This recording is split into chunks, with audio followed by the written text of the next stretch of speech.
No, I just gave myself the easy task of shooting a verite documentary in secret. Yeah. So I have the privilege today of sitting with Juliane Dressner and Miriam Shor, the co-directors and co-writers of this amazing new documentary, My NDA. This is such a powerful film, and I really just want to start by saying, given how sensitive this material is and the potential consequences for the people that you were speaking with, and even some of the ones that, you know, had to be faded out because they couldn't, how did you go about building enough trust with your subjects to make them feel comfortable to tell these stories on camera? I think one of the key ways in which we were able to build trust is the fact that Miriam had personal experience with an NDA. And, you know, we made the film because if you don't have that personal experience, you don't understand. And if you have had it, it seems like there's a sort of a secret community of people who really, you know, can give each other support. So I'm going to just pass it to you. So you, from your perspective, you can talk about how you feel like your personal experience really enabled you to connect with and develop trust with our participant.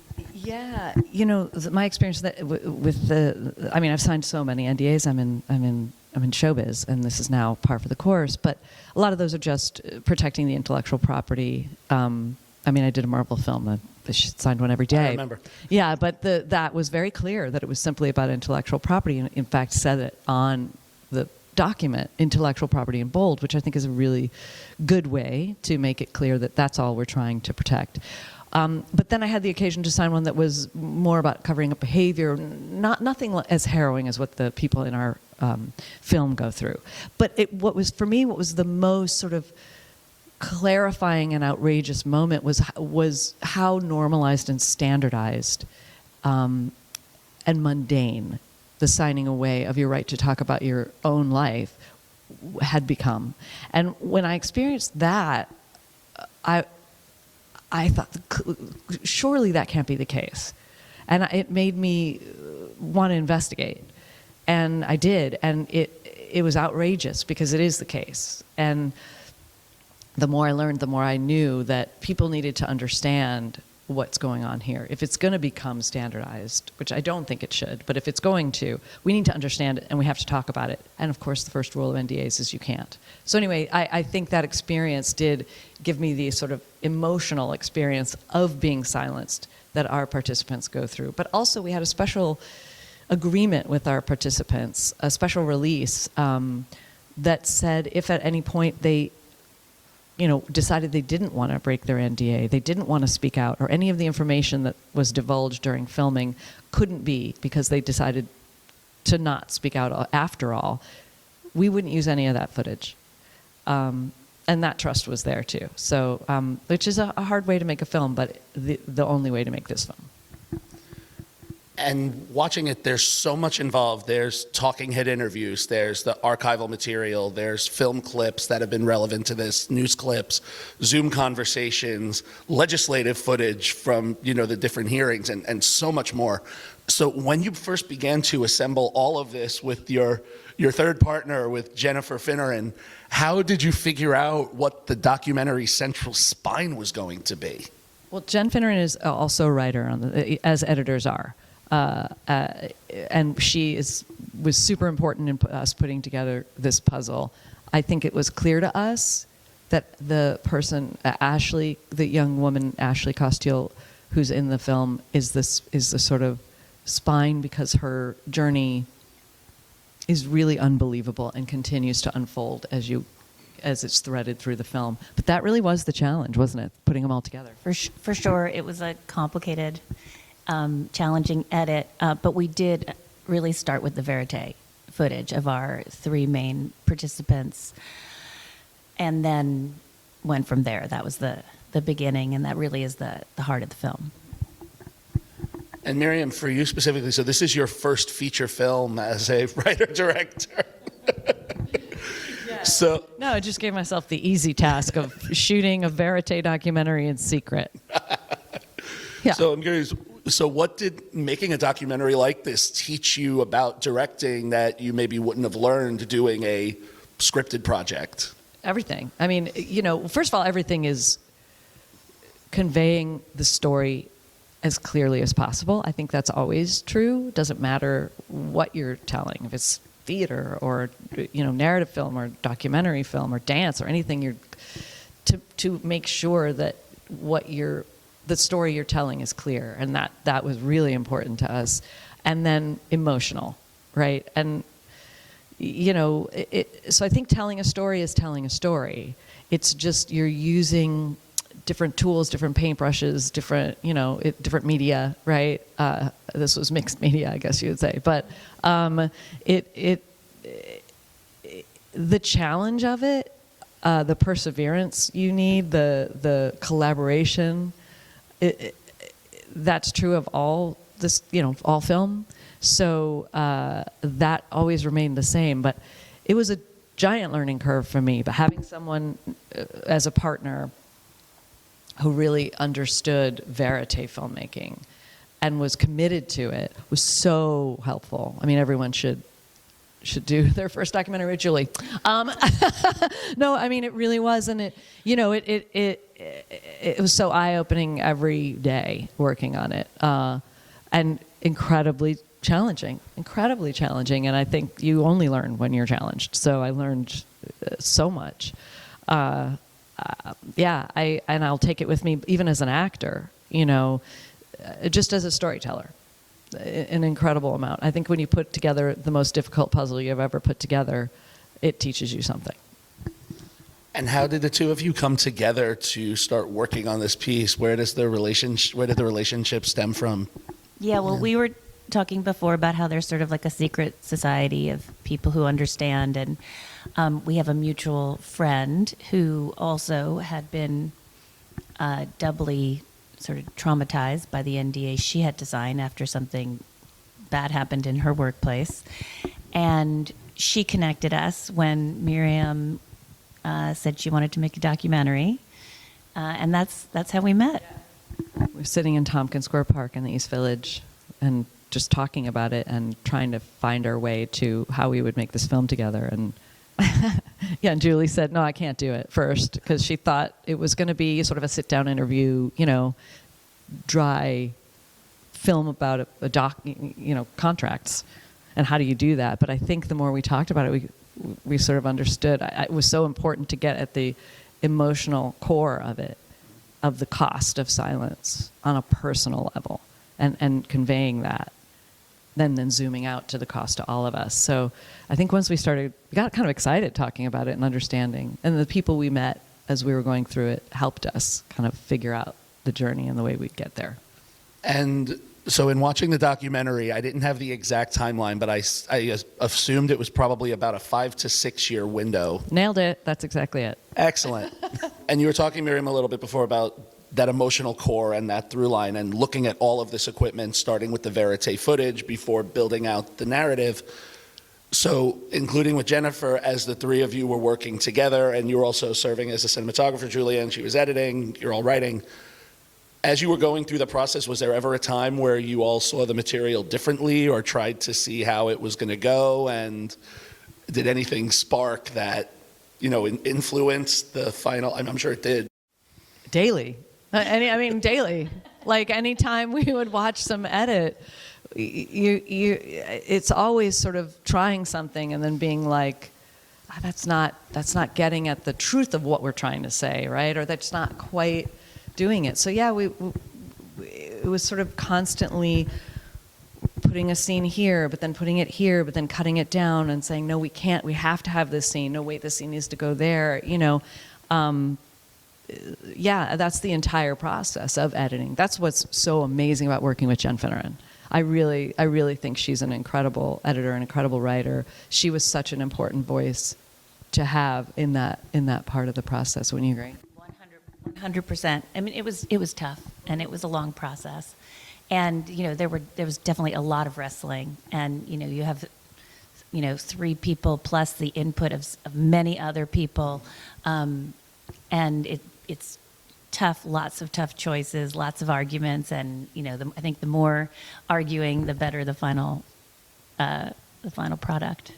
Yeah, and the arguments aren't about ego and I'm right and this is how a film should be made. The arguments are because these people who are in our film have given us the task, have allowed us to tell their stories, to let them tell their stories.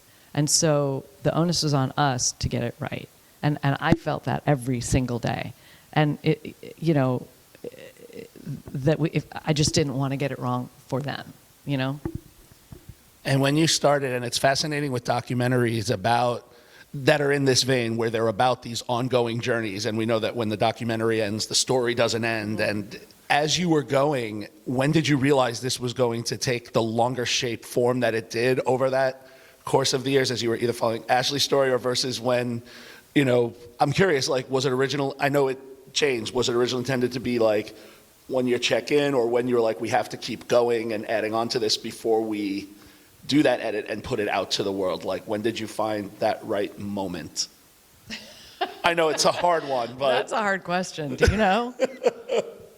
I mean, we started the edit before really like the final act of the film happened in real life. Mm-hmm. So the insane things that happened to Ashley at the end of the film hadn't happened when we had our first rough cut of the film. Mm-hmm. So we were sort of shooting as we were editing, pretty much up until the very end. Mm-hmm.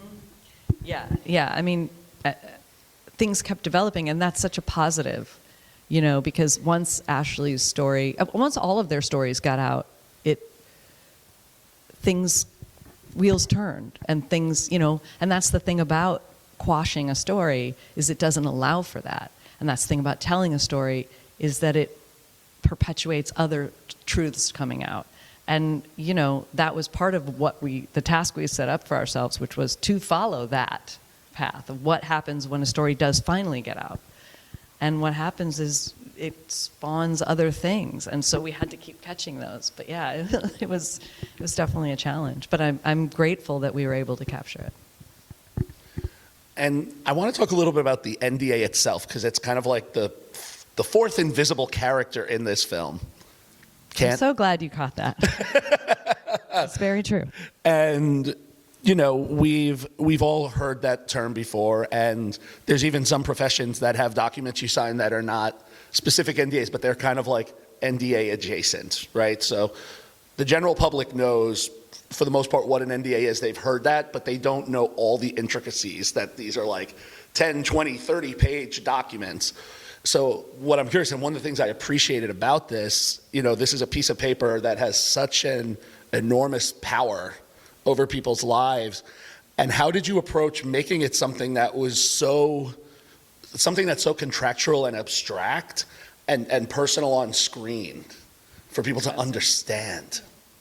Spencer Haley is our graphics person, and that was something we talked at great length about, to say, like, this is a character. It's just words on a page or on a screen if it's digital, but we need people to understand that it is, if there's a villain, it's the villain, it's a character. And we need it to be alive in that way, because it lives every day in your head when you've signed one, and it's silencing you. Every moment you speak, every thought you have, you censor your own thoughts when there's such fear, because the currency of NDAs is fear. And so we really needed to make you feel that. And so Spencer and the graphics that he was able to come up with, I think really convey that quite well. And I'm really, the collaboration with him was so special and so wonderful, because he really understood that. And yeah, NDAs, it doesn't need to be called a non-disclosure agreement. They're called many things, confidentiality. I mean, the point is, they're tucked into language that is so obtuse that you don't understand what you're signing. And that's by design. You're not supposed to understand. You're supposed to just sign and then be trapped by it once you try to leave. That's the idea. Even though there are many laws everywhere that state that it needs to be clear, it rarely is. And that's part of the problem. We don't even know what we're signing. And so part of the reason to make the film was educational, was to really inform people or to help them inform themselves, you know. And so I want to go back a little bit to what you both brought up a little earlier. Miriam, you were talking a little bit about how you're going to take this experience moving forward as a storyteller and a filmmaker. And Juliane, originally when you were presented with this idea, you didn't see what it could be. And I'm so glad you did, because it's such an amazing piece of film. So having, taken this project from the earliest conversations and finding the subjects to this finished film, now sharing it with the world, what would you say was the biggest takeaway that you look forward to taking from this experience and any of the roles that you did on this film and taking into your next project? That's a great question. It's a complex question. It's one that I think when you make anything that takes a long time and takes a lot out of you, you continue to ask yourself that question, and it continues to evolve, because the things you learn come up differently when you have different experiences, and you'll confront it and be like, oh, I actually learned this when I was doing that film 20 years ago. That happened. That's what's amazing about participating in art, but I can just say for me, the hardest challenges of making this film and then seeing the outcome of it, that's lesson number one, when you are stuck and you can't get there and you're like, well, this isn't going to work. Think about the number of times where we had something happen where we're like, well, we can't make the film now. Like that happened so many times, but we did.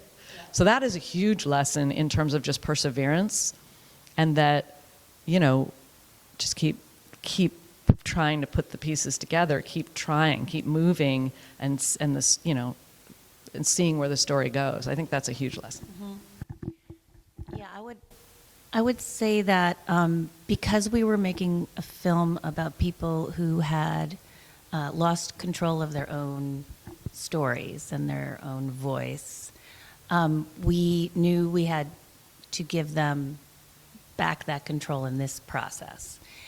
And, as Miriam explained, we had these special releases that said, not only, anything that remains confidential will never be in our film, and we'll protect the footage, even if it's in our footage.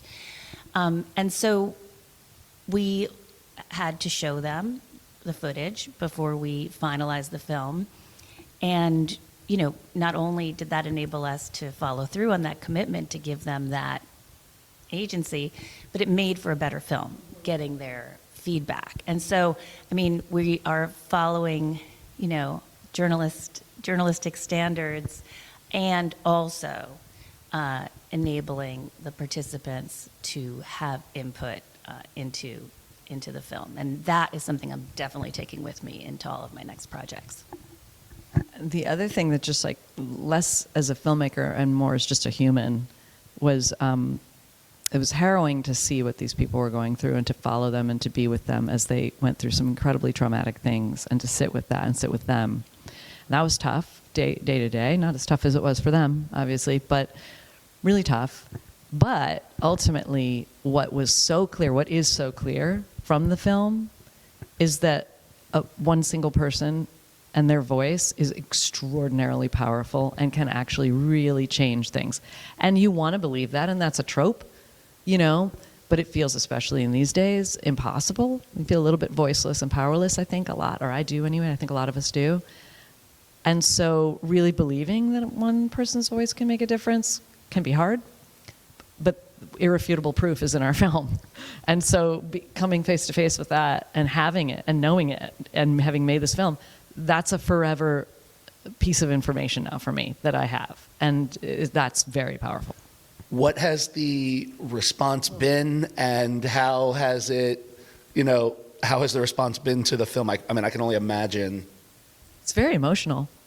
People are very emotional, and they're surprised by their own emotions, which is telling, because that was the purpose of the film, was to engage people emotionally so that they cared about the subject, so that they would pay attention to it.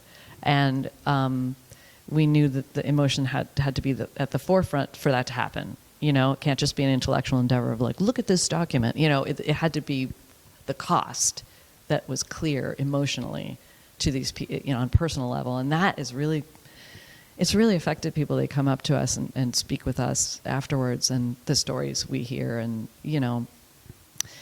that's the conversation we wanted to have and to start. Beautifully said. Well, thank you both so much for taking the time to chat with me. This is an incredible film. I'm so excited for it to get out there in the world. Yeah, I know your questions are great, and your understanding of the film, and it's really lovely that you understood it on the level that you did. It means a lot. Thank you. Thank you. Well, enjoy Edinburgh and best of luck with the film. Thank you.